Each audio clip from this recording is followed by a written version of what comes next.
काम कौन करता है? हार्ट। कभी कभी क्या होता है किसी किसी कंडीशन में हार्ट एकदम सडनली अचानक से हार्ट काम करना बंद कर दिया। जब हार्ट काम करना बंद कर देगा अपना हृदय, तो क्या होएगा, जो अपने शरीर के अंदर खून पहुंचाने का जरिया था वो खून पहुंचना बंद हो जाएगा। तो जो खून पहुंचना अगर बंद हुआ तो हमारे जो ब्रेन रहती है, ब्रेन के अंदर अगर खून 2 से 3 मिनट के ब्लड सप्लाई बंद हो गई तो हमारी डेथ हो सकती है। तो ये जो प्रोसेस रहता है इसका देना ये बहुत ही क्रिटिकल है और ये ब्रिज है डेथ और लाइफ के बीच का। ये सीपीआर देने का एक प्रॉपर तरीका होता है और सीपीआर देने से भी ज़्यादा ये जरूरी है कि सीपीआर कब देना चाहिए और सीपीआर कब नहीं देना चाहिए।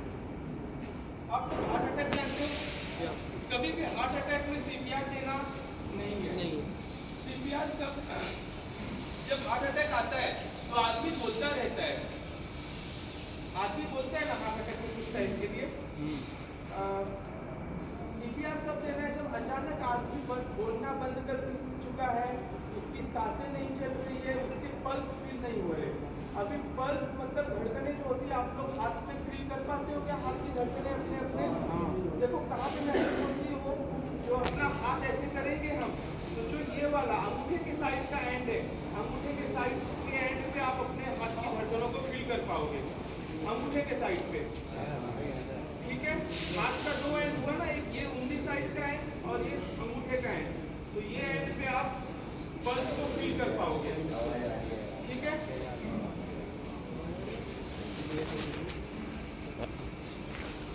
मर गए। तो सीपीआर कभी भी हम तब देंगे जब अचानक कोई आदमी अचानक बात करना बंद कर दिया, उसकी धड़कनें नहीं चल रही है और उसका हमें पल्स फील नहीं हो रहा है। तो सबसे पहले हमें क्या करना है, कोई अचानक से अनकॉन्शियस हो गया, अचानक से गिर गया, तो सबसे पहले हमें चेक करना है सीन सेफ्टी। अगर मानो ये आदमी यहाँ पे अचानक से बेहोश हो गया, तो हमें सीन सेफ्टी में क्या चेक करना है कि कहीं ऊपर कोई ऐसी चीज़ तो नहीं है जो इसके ऊपर आकर के गिर सकती है, कहीं इसके ऊपर मतलब जो आजू बाजू का अपना सराउंडिंग है, इन्वायरमेंट है, उससे सेफ है ना। पता चला ये बेहोश हुआ और यहाँ पे ऊपर से कुछ गिरा और इनके साथ कुछ अलग घटना हो गई। तो सबसे पहले अगर कोई भी बेहोश हुआ है, अनकॉन्शियस हुआ है, तो हमें क्या चेक करना है? सबसे पहले सीन सेफ्टी, कि जो आजू बाजू का सराउंडिंग है वो उनके लिए सेफ है कि नहीं। अगर ऊपर कुछ साफ चीज़ है, ऊपर से कुछ क्रेन है, कुछ आ रहा है जा रहा है, तो हमें इनके सबसे पहले एक सेफ प्लेस पे लेके जाना है, जिसको हम लोग बोलते हैं सीन सेफ्टी। कोई भी अनकॉन्शियस हुआ तो सबसे पहले हमें सीन सेफ्टी चेक करना है, उसके बाद हमें रिस्पॉन्स चेक करना है। जो पर्सन बेहोश हुआ रहेगा उसे हमें कंधे पे ऐसे मारना है, उसका नाम लेकर के बुलाना है। ठीक है, इसका नाम अज्यूम करते राजू है, राजू राजू ऐसे 3 बार मारना है और 10 सेकंड के अंदर हमें ये काम करना है। 10 सेकंड के अंदर हमें ये काम करना है। अगर ये रिस्पॉन्स नहीं किया तो उसके बाद डायरेक्ट हमें चेक करना है कि ये सांसें ले रहे हैं क्या और इनकी पल्स चल रही है क्या। अगर इनकी सांसें, हम 3 बातें करेंगे। सबसे पहला सिनारियो, इनकी सांसें चल रही है और पल्स चल रहा है लेकिन ये बेहोश है, तो हम तुरंत के तुरंत एम्बुलेंस को कॉल करेंगे, नहीं तो साइट पे जो भी अपने सीनियर अथॉरिटी रहेगी उसको हमें तुरंत के तुरंत इन्फॉर्म करना है। दूसरी बात ये हो सकती है कि इनकी सांसें तो नहीं चल रही है लेकिन अपने को हाथ में पल्स फील हो रहा है।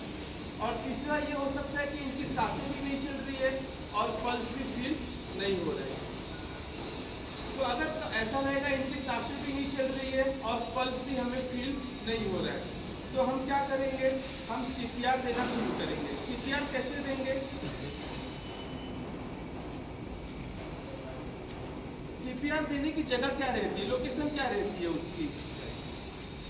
जो अपना चेस्ट है, लेफ्ट साइड का चेस्ट है, लेफ्ट साइड के चेस्ट में जो अपना निप्पल ब्रेस्ट का एरिया है, उसके नीचे का जो पार्ट है वहाँ पे हमें अपना एक हाथ रखना है और दूसरे हाथ को ऐसे लॉक करना है। एक हाथ ऐसे और दूसरे हाथ को ऐसे लॉक करना है।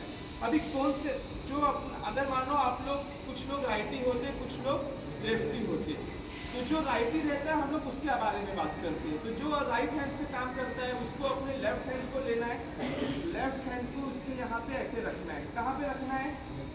निप्पल के नीचे लेफ्ट साइड पे, और रखने के बाद दूसरे हाथ को ऐसे लॉक करना है।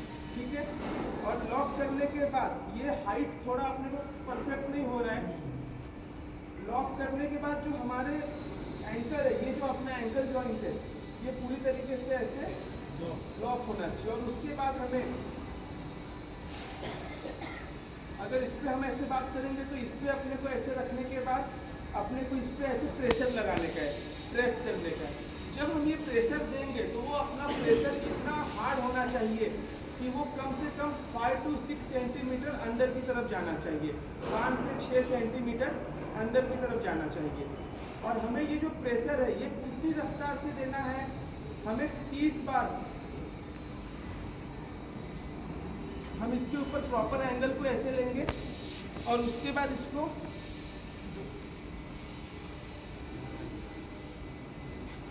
हमें 30 बार वो करने के बाद 2 बार इनको माउथ टू माउथ ब्रीदिंग देना है। माउथ टू माउथ ब्रीदिंग का मतलब क्या है, जो इनका चिन है इसको हम ऐसे ऊपर की तरफ करेंगे और इनको माउथ टू माउथ ब्रीथ देंगे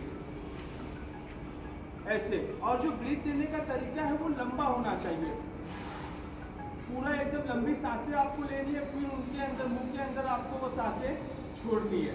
तो कैसे देना है CPR, आपको 30 बार प्रेस करना है और 30 बार प्रेस करने के बाद कितनी बार, 2 बार माउथ टू माउथ ब्रीदिंग देना है, ठीक है।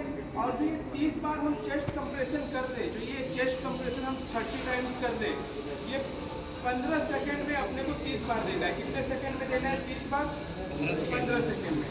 तो जब हम CPR देंगे तो हमें जो चेस्ट कंप्रेशन है वो कितना देना है, 30 चेस्ट कंप्रेशन कितने सेकेंड में देना है, 15 सेकेंड में। और 30 चेस्ट कंप्रेशन देने के बाद क्या करना है, हमें 2 बार माउथ टू माउथ ब्रीदिंग देना है, ठीक है। और हम कब देंगे CPR, जब सांसें नहीं चल रही और हमें पल्स फील नहीं हो रहा है। और जब हम 30 बार दिए फिर माउथ टू माउथ किए, तो जो हमें उसके बाद माउथ टू माउथ करने के बाद फिर क्या शुरू कर देना है, चेस्ट कंप्रेशन देना। मैंने चेस्ट कंप्रेशन दिया कितनी बार, 30 बार। उसके बाद 2 बार माउथ टू माउथ ब्रीदिंग दिया। उसके बाद फिर से मुझे चेस्ट कंप्रेशन देना शुरू कर देना है। ये प्रोसेस मुझको 2 से 3 मिनट के लिए करना है। और जो आदमी इस प्रोसेस को परफॉर्म करता है वो बहुत ही जल्दी थक जाता है। तो जब एक आदमी चेस्ट कंप्रेशन देना शुरू कर रहा है तो उसके पीछे दूसरा आदमी भी तैयार रहना चाहिए कि अगर वो थक जाएगा तो उसकी जगह पे वो काम फिर कौन करने वाला है, ठीक है। तो जब हम CPR देना शुरू करेंगे तो मैं सबसे पहले पूछूंगा, हम लोग राइट साइड में देंगे कि लेफ्ट साइड में देंगे? लेफ्ट साइड में देंगे। लेफ्ट साइड में कौन सी जगह देंगे हम लोग? निप्पल के नीचे। और उसके बाद हम 15 सेकंड में कितने चेस्ट कंप्रेशन देंगे? 30। और वो 30 चेस्ट कंप्रेशन देने के बाद क्या करेंगे?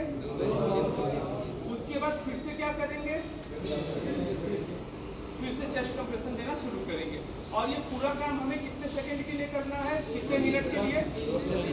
2 से 3। अगर एक आदमी थक जाएगा तो उसके बाद कौन आएगा? दूसरा आदमी। अगर हम CPR दिए और आदमी फिर से उन्होंने आंखें खोली तो उसके बाद हमें क्या करना है, आंखें अगर उन्होंने खोली उसके बाद उन्हें तुरंत के तुरंत हमें हॉस्पिटल लेकर के जाना है। ये हमने CPR का एक बेसिक जाना। अभी मैं आपको CPR फिर से 5 मिनट में एकदम डिटेल में बताऊंगा। तो अगर कभी भी कोई भी अनरिस्पॉन्सिबल, तो सबसे पहले हमें 3 चीजें चेक करनी है, S, R, S। S का मतलब सीन सेफ्टी, R का मतलब